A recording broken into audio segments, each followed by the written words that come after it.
So today we're going to be taking a look at another scenario where civilization starts over.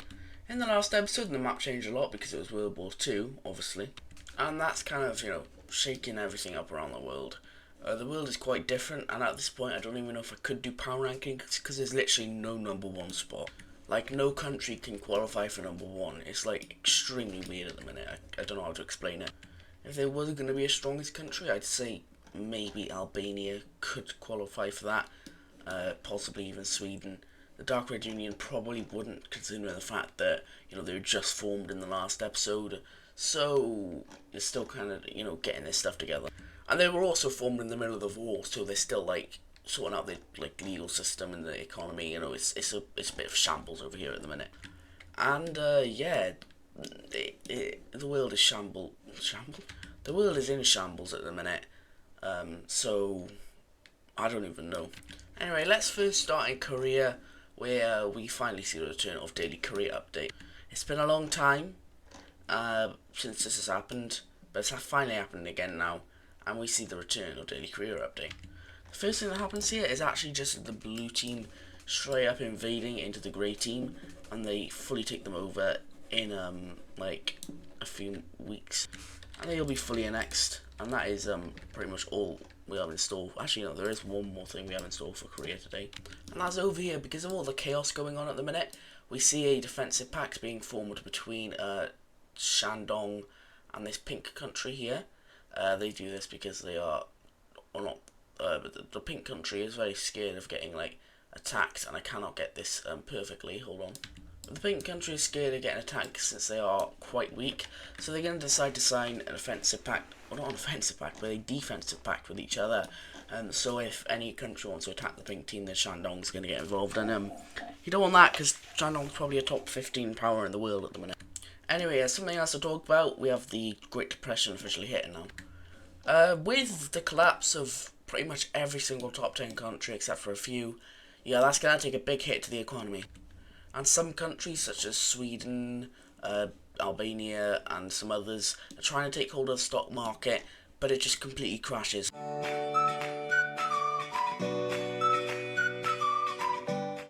Mainly in Albania and Sweden, it both crashes there, and they are pretty much the world shareholders at the minute, and that kind of causes lots of the countries in the world to crash and not to have a very good economy. It also happens in Neo-Persia, weirdly enough. Their economy crashes, or the stock market in Neo-Persia crashes, and that causes the entire Economical Alliance, which is one of the largest in the world, to basically just collapse.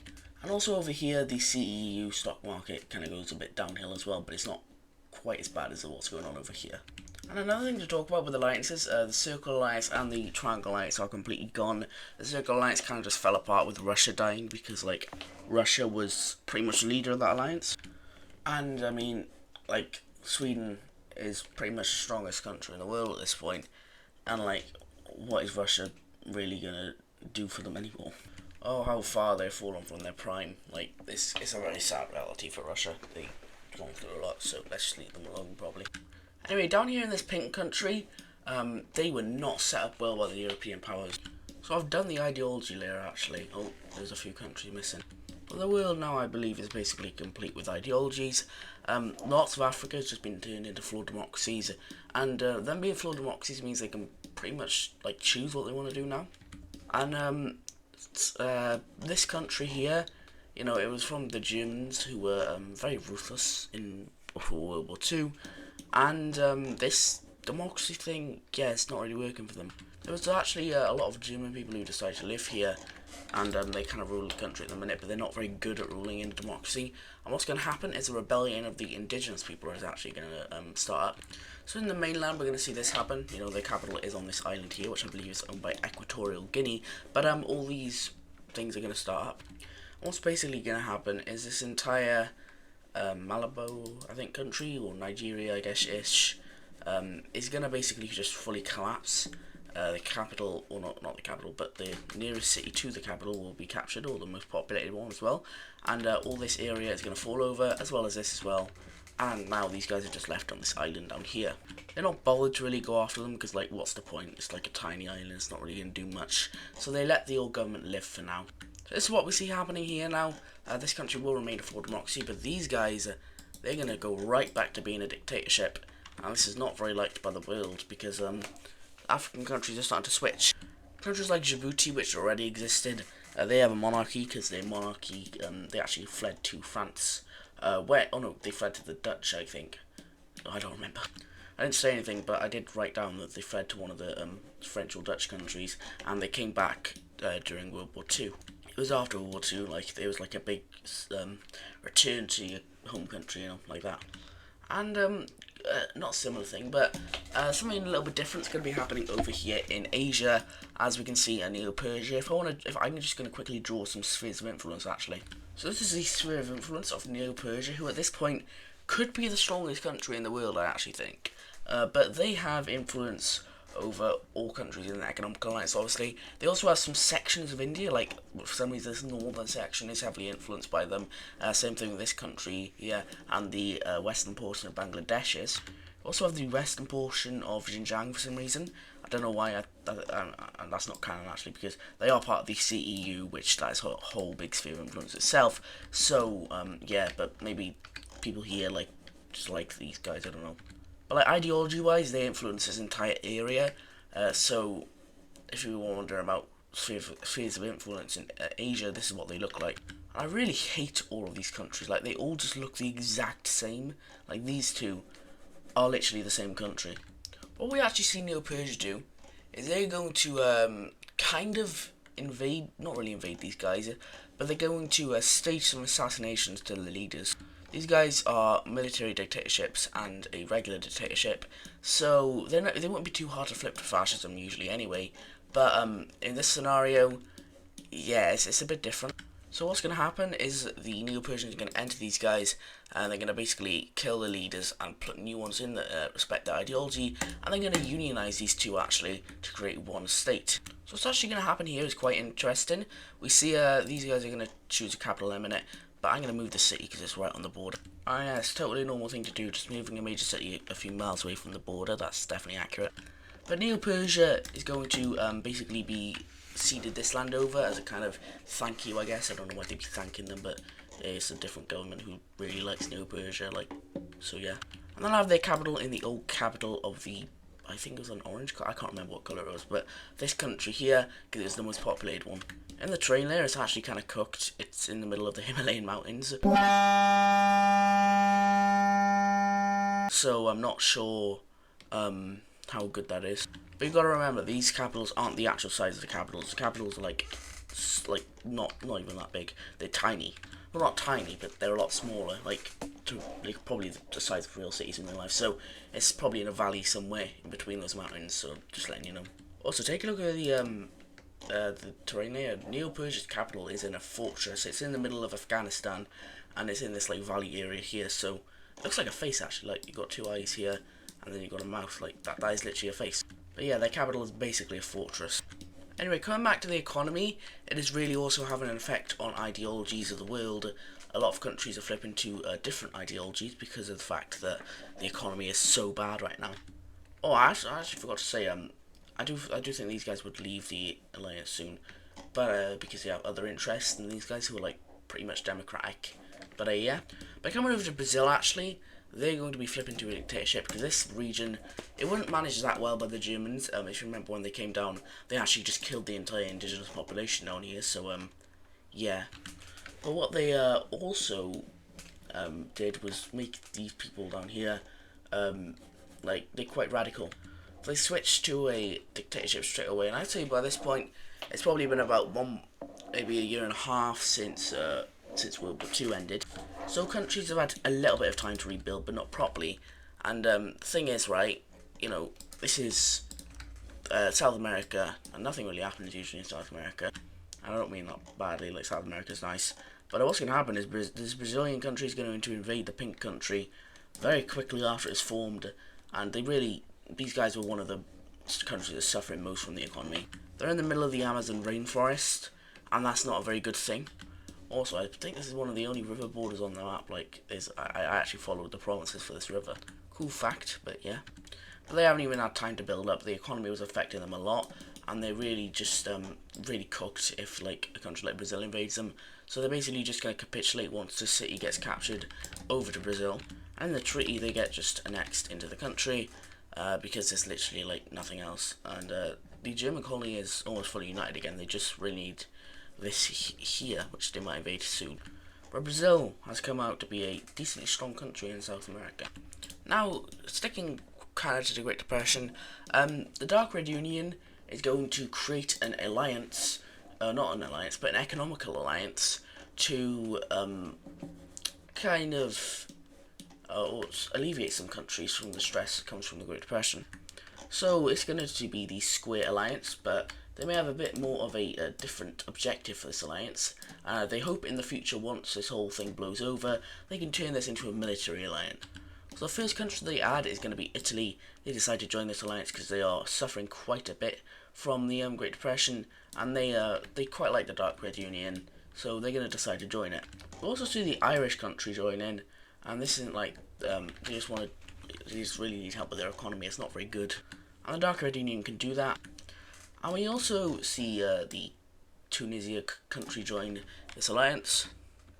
And there's actually going to be quite a lot of African countries joining this alliance because the Dark Red Union freed a lot of them, and also they need help with their economy, like badly. So we see Morocco join. They are one of the bigger players in Africa. They are a decently strong nation actually, because of just how big they are and how much population they have. In this universe, there's a lot of population along this coastal area in Africa, so they're using that to their advantage. And they're probably one of the better off countries in the Great Depression. I'm not well off because no country's really that well off in the Great Depression, but yeah. They are going to get this Congo country who's suffering a lot. Well, actually it's more Angola, but they're going to get this country nonetheless. They also get these guys who don't have a capital. They're literally in the middle of the Sahara Desert, so yeah, they definitely need help with their economy. We also have this Lime-ish country over here joining in. There's also going to be some countries joining in America, such as the Canadian country here, or like southern Quebec. It's like kind of where Montreal is, I think. I'm not very good with like American or Canadian cities, so excuse me if I got that wrong. I probably have got that wrong. They're also going to get a few more of the eastern coast countries. They even get Florida, a big player. So yeah, that's good. And finally in South America, they're going to get these guys, the southern Argentinian country. Not for any reason, they just kind of want help with their economy. So this is every country that joins in on the Square Alliance. And yeah, these guys are off to a good start, I guess. All over the world, and not every single country will join this when this eventually becomes a military alliance, but it's just kind of for the minute while the Great Depression is going on, and yeah, some of them might leave after. I kind of also talking about over here, a lot of these countries kind of want to join up soon, and they want to make one massive Canadian sign of union. This isn't for now, obviously. It was going to happen, but then it kind of got halted by the Great Depression, but it could happen in the future.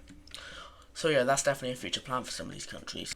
Anyway, by this point, it's been 2 years since World War II, and only a few wars have broken out, really. Actually, there's only been the one in Korea, I believe. Oh, and the one down here, but no one really cares about that. But at this point, the Dark Red Union hasn't really had enough with sort of alliances and stuff, as they want to create a new federation. And what's going to happen with the Dark Red Union is they're going to decide to create a sort of world order that can work together and help to kind of stop some wars. Now, they don't really care if like some countries in Africa would duke it out, but what they really don't want is countries having, or major countries trying to get in war, and they kind of want to stop many global wars from happening. But we see them, what's happened? But on this day, I'd say, I don't know what year in actually, sometime in the 1920s, I can't remember when World War II ended, but two years after World War II, we have the creation of the Federation of States. The initial countries joining will actually be every single country in the alliance.